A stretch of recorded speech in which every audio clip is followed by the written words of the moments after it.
नमस्कार, स्वागत है आपका संसद टीवी पर। मैं हूं मनोज वर्मा और आप देख रहे हैं हमारा खास कार्यक्रम मुद्दा आपका। आज इस कार्यक्रम में हम बात करेंगे अगले साल 2022-23 के बजट की तैयारियों की। दरअसल वित्त मंत्रालय ने उद्योग जगत और ट्रेड संस्थाओं से 15 नवंबर तक बजट पर सुझाव देने को कहा है। व्यापार और उद्योग संगठनों को भेजे पत्र में वित्त मंत्रालय ने प्रत्यक्ष और अप्रत्यक्ष कर दोनों की शुल्क संरचना में बदलाव, दरों और कर आधार को व्यापक करने के बारे में सुझाव आमंत्रित किए हैं। इसलिए मुद्दा आपका में अर्थव्यवस्था, कर व्यवस्था और उद्योग जगत की उम्मीद क्या है, इस पे चर्चा करेंगे। लेकिन चर्चा करने से पहले आइए देखते हैं ये रिपोर्ट।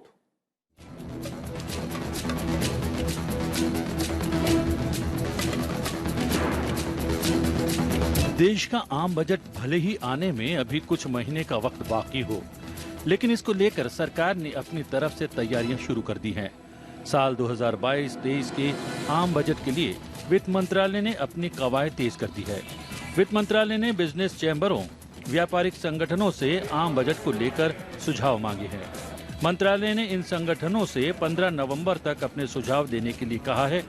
वित्त मंत्रालय ने प्रत्यक्ष और अप्रत्यक्ष कर के मामलों को लेकर ड्यूटी स्ट्रक्चर, रेट और टैक्स के दायरे को बढ़ाने को लेकर सुझाव मांगे हैं।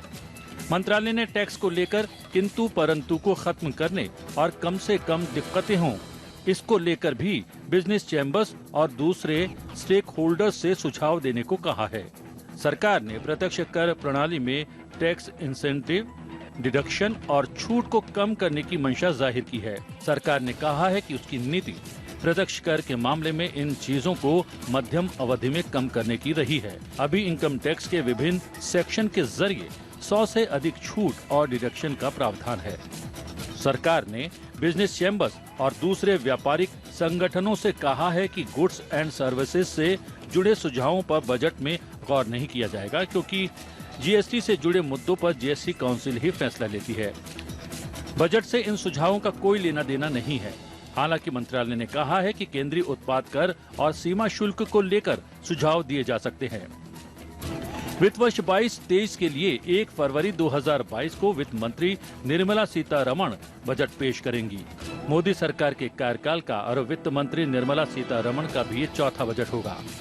कोरोना महामारी से अर्थव्यवस्था पर लगी ब्रेक को रफ्तार देने और उसे वापस पटरी पर लाने का बजट में फोकस रहने की उम्मीद है।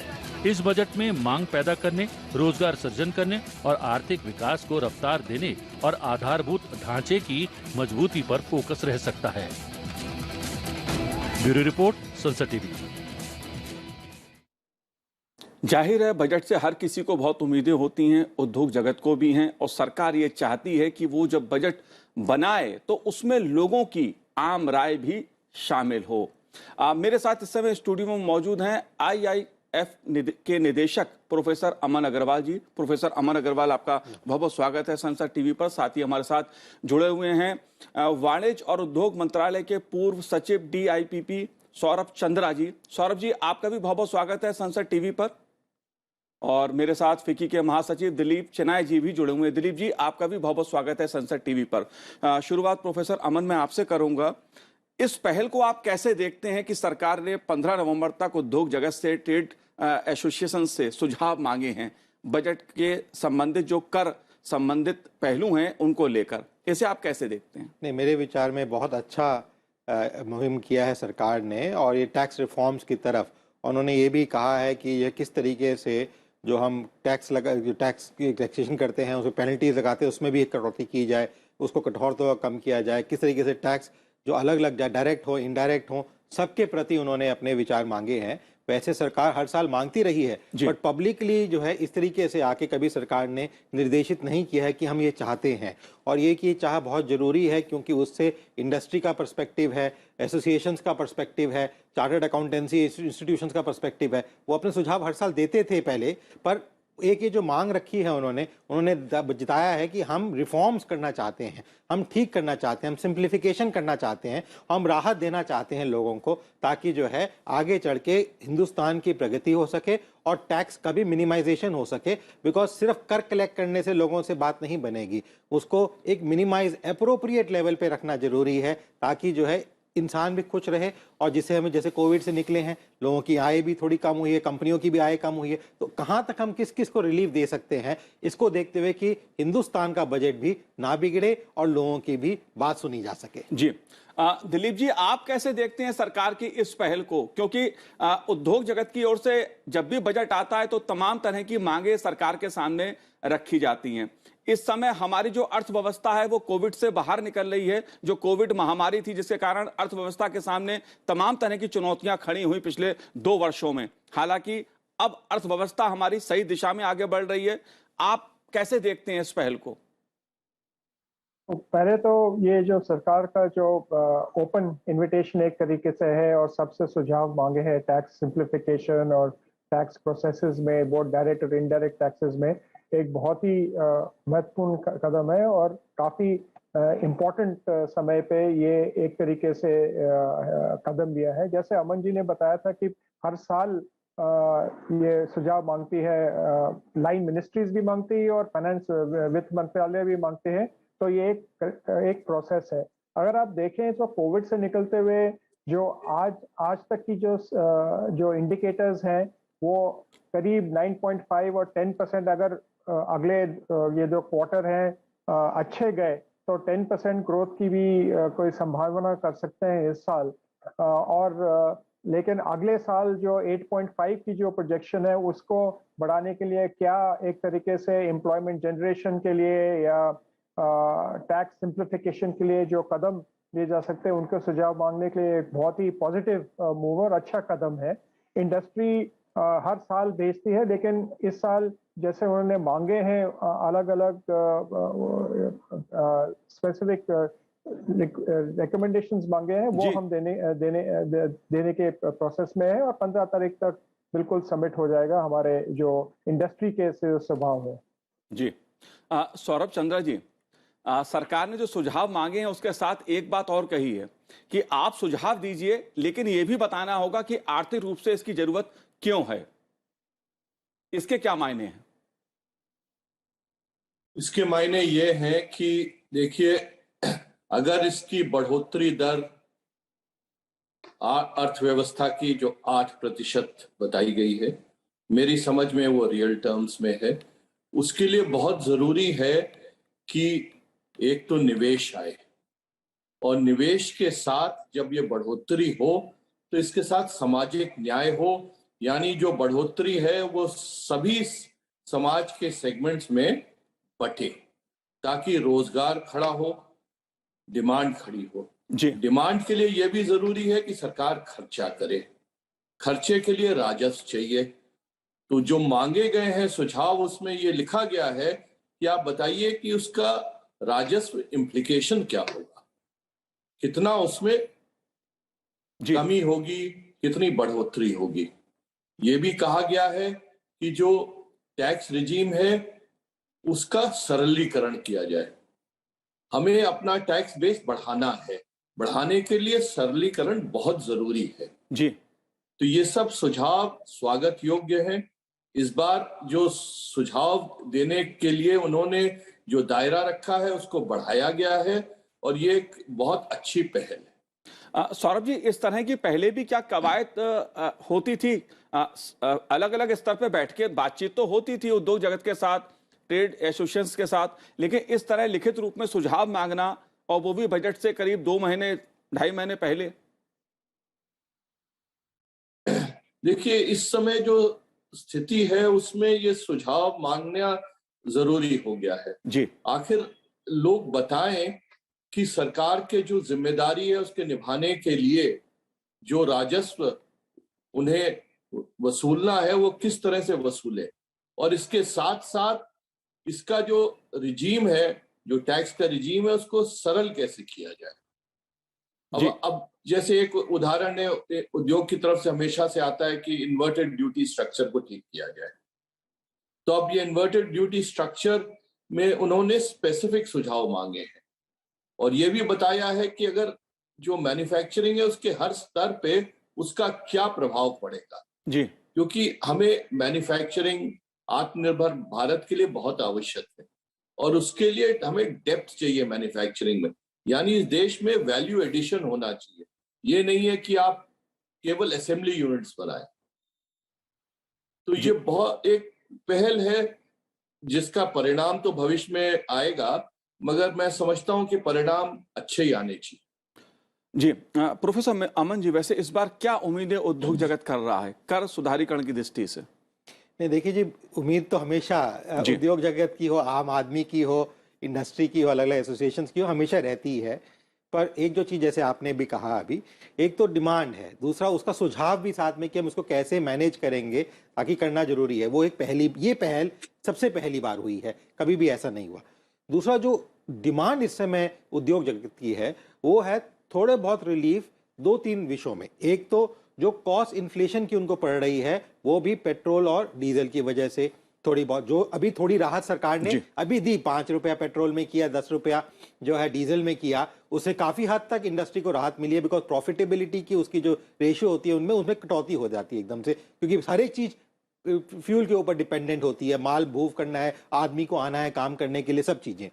दूसरी चीज जो है वो ये है कि किस तरीके से अगर कोई इंडस्ट्री लॉसेज में जा रही है, प्रॉब्लम आ रही है, तो उसके कर के ऊपर पेनल्टी ना लगा के उसको थोड़ा सा टाइम दिया जाए ताकि वो पे कर सके। ये एक डेफर्ड टैक्सेशन के अंदर आता है, तो वो भी एक डिमांड इंडस्ट्री की रहती है। और मेरे विचार में हो सकता है सरकार इस चीज को माने, क्योंकि बहुत डिफिकल्टी आई है।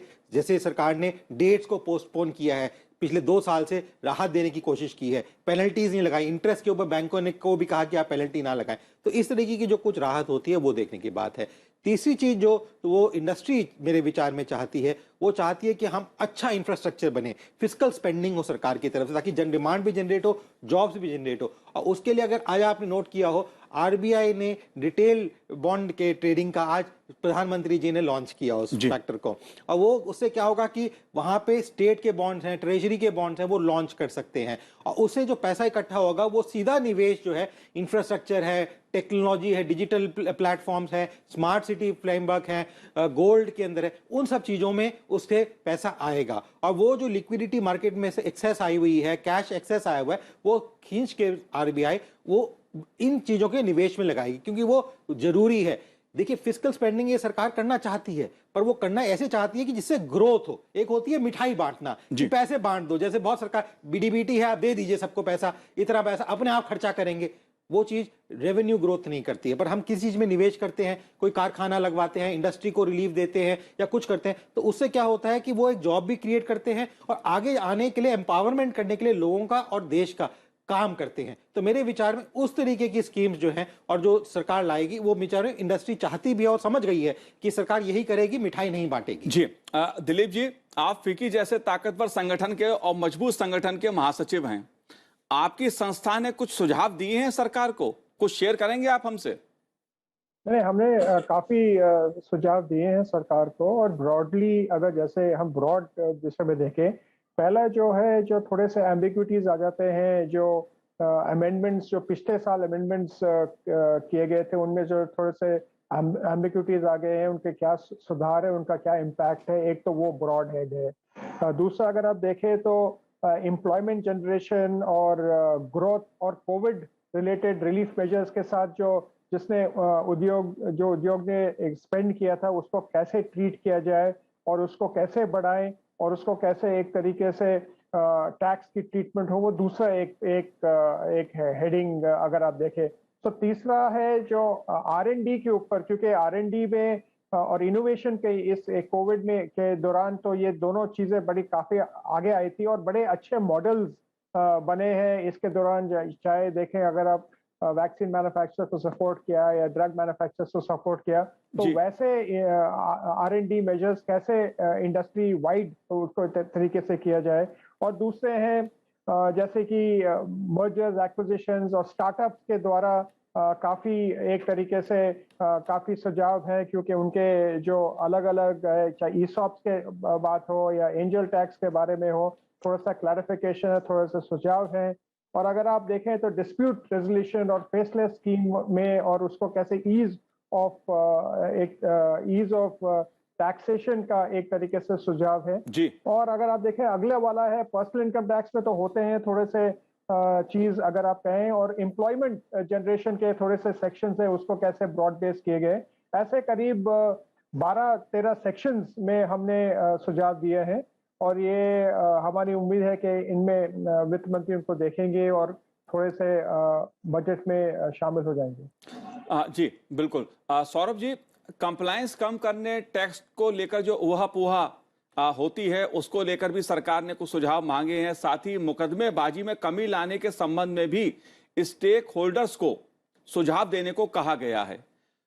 ये मुकदमेबाजी और जिस तरह से कंप्लायंस की बात की गई है, इससे क्या तात्पर्य है और क्या इससे लाभ इंडस्ट्री को होगा?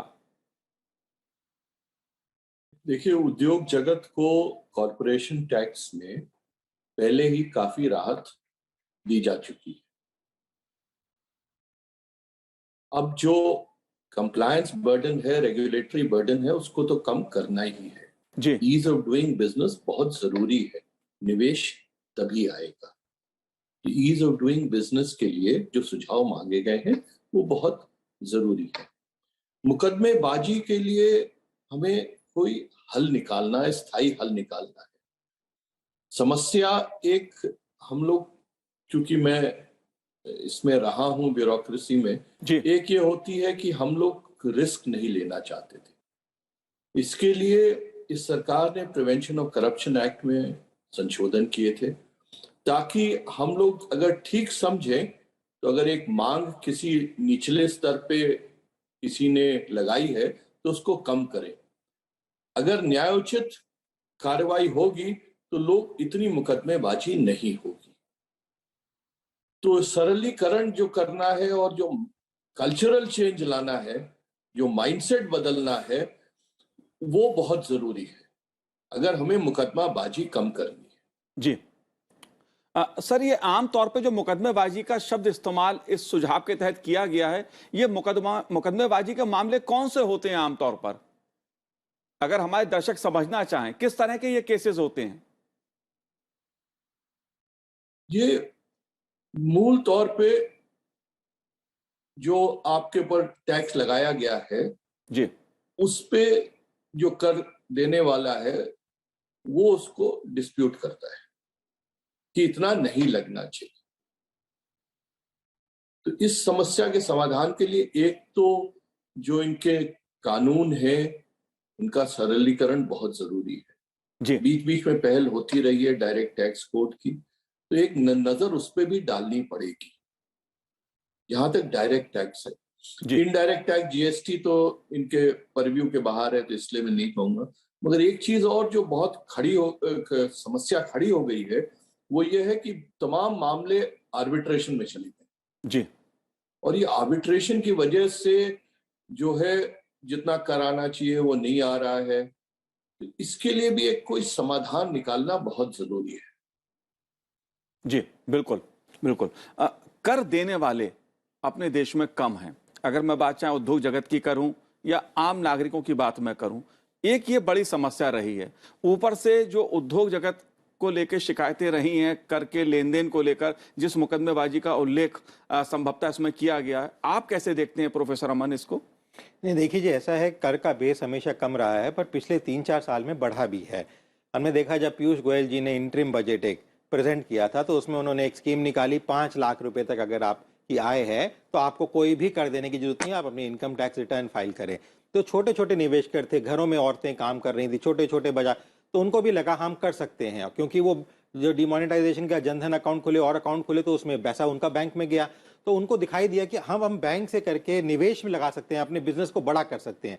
एक ही जो पहल हुई, इससे एक ब्रॉडनिंग ऑफ बेस जो है वो शुरू होने देखने को मिला कि वो बॉस बेस बढ़ा। फिर निर्मला सीतारमण जी ने पिछले बजट में जॉब लिंक्ड फैसिलिटीज दी कि अगर आप इतने लोगों को निवेश देते हैं तो हम आपको ये राहत देंगे, ये रिलैक्सेशन देंगे। मेरे विचार में उस चीज को इस बजट में भी हमें देखने को मिलेगा कि उसको बढ़ाया जाएगा। एक ये जॉब लिंक जो फैसिलिटी है, इस तरीके से कुछ देश जैसे स्विट्जरलैंड है, वहां पे टैक्सेशन स्ट्रक्चर को आप मॉडिफाई कर सकते हैं। एक कंपनी जाके सरकार को कह सकती है, देखिए मैं इतने लोगों को हायर करता हूं, मैं इतना जीडीपी को कंट्रीब्यूट करता हूं, तो मेरे को कुछ राहत दी जाए टैक्सेशन के अंदर। वहां पे फैसिलिटी है, ये लिंक्ड फैसिलिटी है, ग्रोथ लिंक्ड फैसिलिटी है। इस तरीके की अगर हम फैसिलिटी चाहे जीडीपी लिंक हो या जॉब लिंक जैसे निर्मला सीतारमण जी ने पिछले बजट में किया है, वो लाएंगे तो एक ब्रॉड बेस होगा। हमें समझना जरूरी है 55% जो जीडीपी है हमारा सर्विसेज सेक्टर से आता है, और सर्विस सेक्टर में आप हैं, मैं हूं, बड़ी बड़ी कंपनियां हैं जो काम कर रही हैं, उनको देना है। और वो मेजरली हिट हुआ है कोविड की वजह से। उसमें अनएम्प्लॉयमेंट काफी जो स्किल्ड लेबर है उसमें हुई है, अनस्किल्ड लेबर में भी हुई। वहां पे तो कंस्ट्रक्शन शुरू हो गई, थोड़ा रिलीफ भी उनको मिला है, डेफरमेंट भी हुआ है उनका, जैसे आप अभी उनको डेफरमेंट दिया गया है, टाइम दिया गया है पेमेंट करने के लिए, ताकि वो अपना कंस्ट्रक्शन कंप्लीट करके पैसा दे। तो इस टाइप की चीजें मेरे विचार में राहत दिखाई दे रही है सरकार, और सरकार एक एक बार छोटी छोटी चीजें करके, छोटे छोटे स्टेप्स लेके जो एक बड़ी चीज कर रही है वो हमें दिखाई दे रहा है। और जहां तक बजट की एक्सरसाइज होती है, जो हमें आइडिया था, नॉर्मली 4-5 महीने पहले बजट की एक्सरसाइज शुरू हो जाती है, और ये एक राइट टाइम होता है जहां पे ट्विकिंग करनी है, कुछ चेंजेस करने हैं, क्योंकि इसके बाद वो फाइनलाइजेशन स्टेज पे अगले महीने से लग जाएंगे कि किस तरीके से उसको पूरा रूप आकार दें, ताकि सारे कैलकुलेशन करके, बिकॉज जो 1 रुपए खर्च करना है, 1 रुपए कहीं से आना भी है, वो भी देखना जरूरी है कि कहां से आएगा वो। फॉर्चुनेटली जो जीएसटी की कलेक्शन हुई है वो भी बढ़ गई है, जो निवेश हिंदुस्तान में आ रहा है फॉरेन डायरेक्ट इन्वेस्टमेंट के थ्रू वो भी बढ़ गया है, फॉरेन एक्सचेंज रिजर्व भी बढ़े हैं हमारे, तो बाहरों का नुभाव भी बढ़ा है कि हम आके इन्वेस्ट करें। इसलिए आज जो आरबीआई ने किया वो भी हमें देखने को मिला। तो इसलिए जो सिचुएशन है ओवरऑल बहुत अच्छी नजर आ रही है, और सरकार चाहती है कि हम किस तरीके से रिलीफ दें। और पहला कदम हमने देखा, जैसे मैंने कहा, ऑयल का, क्योंकि इनडायरेक्ट टैक्सेस जैसे अभी कहा गया बाहर हैं, पर कुछ अभी भी इनडायरेक्ट टैक्सेस ड्यूटी सरकार के पास है, उसको किस तरीके से रैशनलाइज करें, रिलैक्स करें, ताकि जो है इंडस्ट्री भी कंफर्टेबल हो सके और जॉब जनरेशन की तरफ हम जा सकें। बिकॉज अनएम्प्लॉयमेंट एक बहुत खतरा रहता है किसी भी सरकार के लिए, और हिंदुस्तान में कितना भी काम हुआ हो, अनएम्प्लॉयमेंट लेवल्स काफी हाई रहे हैं, पर फिर भी इस समय सिचुएशन अच्छी है। और जिस तरीके से बढ़ोतरी हो रही है आईपीपी की नंबर्स की, इंडस्ट्री की मूवमेंट्स हो रही हैं, उससे दिखाई दे रहा है कि जो हम प्रॉब्लम में अभी पिछले 1.5 साल में आए हैं, वो बहुत अच्छी रिकवरी हमारी देखने को मिलेगी अगले 3 महीने में। जी बिल्कुल, सरकार भी चाहती है बजट के जरिए जो रोजगार के अवसर हैं वो बढ़े, और जो उद्योग जगत है वो खुद भी आर्थिक दृष्टि से मजबूत हो और लोगों को रोजगार देने वाला बने, लोगों को अधिक से अधिक नौकरियां मिले। दिलीप जी, अगर मैं जीएसटी कलेक्शन की बात करूं तो लगातार उसमें बढ़ोतरी देखने को मिल रही है। सरकार ने एक बड़ा कर सुधार की दृष्टि से ऐतिहासिक जो फैसला था इस सरकार ने किया है, इसको आप कैसे देखते हैं, जिस तरह से लगातार कलेक्शन बढ़ रहा है?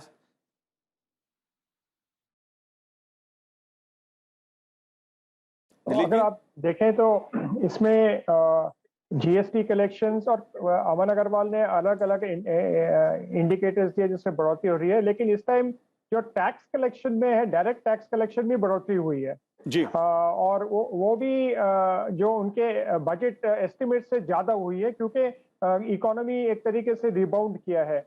और एक कहना है कि जो वित्त मंत्री अभी हाल ही में न्यूयॉर्क में थी, तो पिछले 2019 में जब वो गई थी, वो वहां पे इन्वेस्टर्स ने 6 या 7 मुद्दे उठाए थे।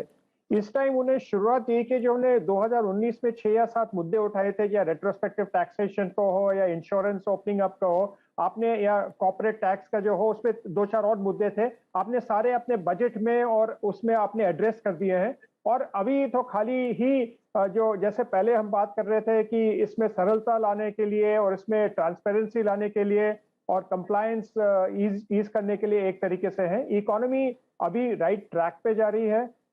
थोड़े से क्रिटिकल सेक्टर्स है, जैसे अमन अग्रवाल जी ने कहा था कि जो सर्विसेज सेक्टर्स है, जिसमें थोड़ा सा एक तरीके से उनको थोड़ा और हैंड होल्डिंग है थोड़े महीने के लिए, क्योंकि वो हाई कॉन्टैक्ट सेक्टर्स हैं। तो उसमें हम देखते हैं काफी पॉजिटिव मूव्स हैं, और बजट में काफी उम्मीद है सबके लिए, उद्योग के लिए, आम आदमी के लिए। और एक तरीके से जैसे आप हर बजट में कोई नई चीज देखते हैं, इस बजट में भी हमें नई चीज देखने के लिए जरूर मिलेगी। जी सौरभ जी, आप जो बजट की तैयारियां इस समय शुरू हो रही हैं, उसमें आप कौन सी एक ऐसी महत्वपूर्ण बात हमें बताना चाहेंगे कि भविष्य की दृष्टि से बहुत महत्वपूर्ण होने वाली है वो बजट की दृष्टि से? देखिए, बजट का उद्देश्य है 8% की जीडीपी में बढ़ोतरी जी। इसके लिए आवश्यक है कि निवेश आए, तो बजट के माध्यम से हमें निवेश को प्रोत्साहित करना है। एक दूसरा, हमें खर्चा करना है सरकार को, ताकि रोजगार सृजित हो। इसके लिए इंफ्रास्ट्रक्चर पे खर्चा होगा।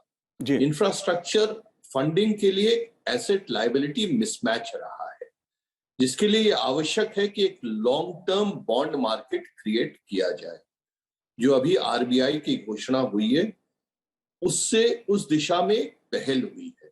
तो बजट के माध्यम से मेरी अपनी जो इच्छा है वो ये है कि एक तो सेविंग्स की दर को बढ़ाया जाए और एक लॉन्ग टर्म बॉन्ड मार्केट बनाने की दिशा में पहल की जाए ताकि इंफ्रास्ट्रक्चर फाइनेंसिंग हो सके। जी बिल्कुल, जब भी बजट शुरू होता, तैयारियां शुरू होती हैं, लोगों की उम्मीदें बहुत ज़्यादा होती हैं, उद्योग जगत की भी है, ट्रेड एसोसिएशंस की भी है और सरकार भी इस बात को समझती है। इसलिए सरकार ने 15 नवंबर तक जो उद्योग जगत है, ट्रेड एसोसिएशंस हैं, उनसे सुझाव आमंत्रित किए हैं, उनसे सुझाव मांगे हैं। दिलीप जी, सौरभ जी, आपने हमसे बात की, आपका बहुत बहुत शुक्रिया, बहुत बहुत धन्यवाद। प्रोफेसर अमन, आपका भी बहुत बहुत शुक्रिया हमसे बात करने के लिए। तो आज हमारे इस कार्यक्रम में इतना ही। मुझे दीजिए आज्ञा। नमस्कार।